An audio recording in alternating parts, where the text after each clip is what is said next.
तुकाराम कोळंबेकर, मी गवे गावचा रहिवासी आहे. गेल्या 14-15 वित्ताचा जो आयोगाचा जो निधी आलेला आहे आमच्या ग्रामपंचायतीला, त्याचा अपहरण त्याचा सगळं झालेलं आहे. म्हणजे त्याचा गैरवापर झालेला आहे, पैशाचा अपव्यय झालेला आहे.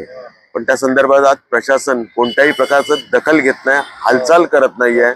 प्रत्येक जण आपली कातडी वाचवण्यासाठी एकमेकांवरती ढकलून आमच्या असे फुकट दिवस घालवत आहे. आम्ही गेल्या वेळेला 15 ऑगस्टला पण उपोषणाला बसलेलो. आम्हाला आश्वासन दिलं की या 8 दिवसात होईल. आज 6 महिने झाले. प्रत्येक वेळेला आम्हाला उपोषण करायला लागतंय आणि हे आमच्या वैयक्तिक कारणासाठी आम्ही करत नाहीये, आमच्या गावासाठी करतोय. जो गावाचा नागरिकांचा पैसा आहे, तुमचा आमचा सर्वांचा पैसा आहे. आणि हे जर असं होत असेल तर सामान्य माणसाला काय न्याय मिळणार? जर आम्ही एकत्र येऊन गावातले काही माणसं जर मिलिंद मुंडेकरांसारखे जर होतकरू जर आमच्या याला येत असेल, एक सामान्य माणूस आहे जो मोलमजुरी करून आज आपला घराचा उदरनिर्वाह करतोय, म्हणून आम्ही त्यांच्या बरोबर बसलेलो आहे. असे आम्ही सगळे एकत्र आलो, त्यासाठी झालोय की गावचा पैसा आहे, ग्रामपंचायतीचा पैसा आहे, तो चांगल्या मार्गाला लागावा. पण हे जे प्रशासकीय अधिकारी आहेत जे ग्रामपंचायतीचे, तेच जर त्याच्यावरती मुळावरती जर घाव घालत असेल तर सामान्य माणसांनी काय करायचं?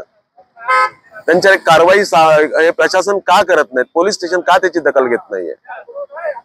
तहसीलदार मॅडम किंवा आज वरिष्ठ त्यांचे अधिकारी आहेत, जे काय असतील ते संबंधित जे अधिकारी आहेत, ते त्यांना पाठीशी का घालतात?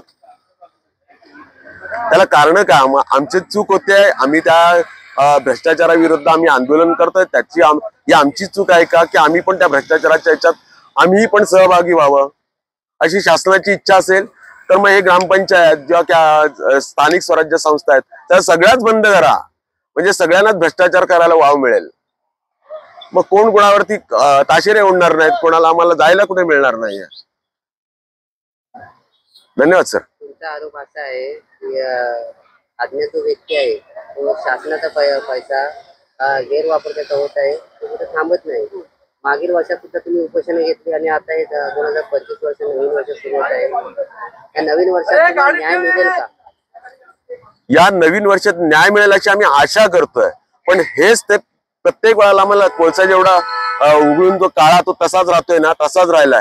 प्रशासन फक्त त्या अधिकारीच्या मार्गावरती आहे, मागावरती व्यवस्थित त्यांना ठामपणे पाठीशी घालतंय, असं आमचं प्रामाणिक आणि ठाम मत आहे. मागील वर्षात सुद्धा काही राजकीय पक्षांनी तसेच दापुरी खेड मंडलकर विद्यमान आमदार तसे महाराष्ट्राचे राज्यमंत्री योगेशदादा सुद्धा उपोषणात सुद्धा आले होते. काय त्यांनी प्रतिक्रिया दिल्या आणि तुमचा गैरवापर जो तुमचा विषय आहे कधीपर्यंत याच्यातनं तुम्हाला मुक्त होईल? सन्माननीय योगेशदादा आलेले होते गेल्या वेळेलाही. त्यांनी आम्हाला आश्वासन दिलेलं होतं. आपले व्हिडिओ साहेब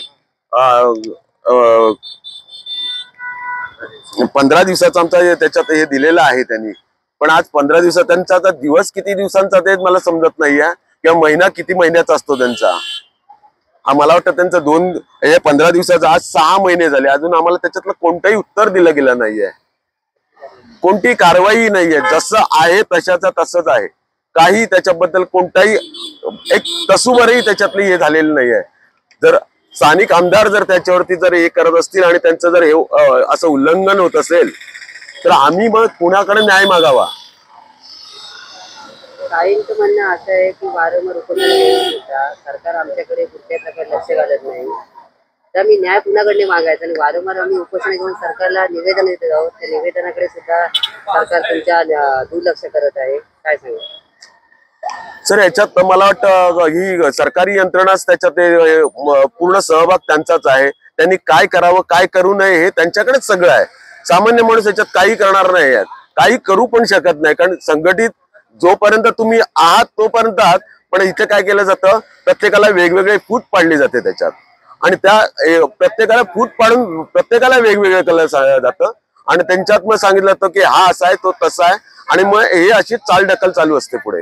त्यामुळे हे पुढे काय होईल याची आशाही काही काय धुसर वाटते मला. पण होतं काय, आम्हाला त्याची हे झालेलं आहे की कधीतरी आम्हाला न्याय मिळेल, याच्यातून चांगलं काहीतरी निष्पन्न होईल, पुढच्या पिढीला त्याच्यात काहीतरी त्याच्यात सुधारणा होईल. म्हणून आम्ही हे प्रयत्न करतोय. आमच्याकडनं जेवढा आम्हाला प्रयत्न करतायत तेवढा आम्ही करतोय.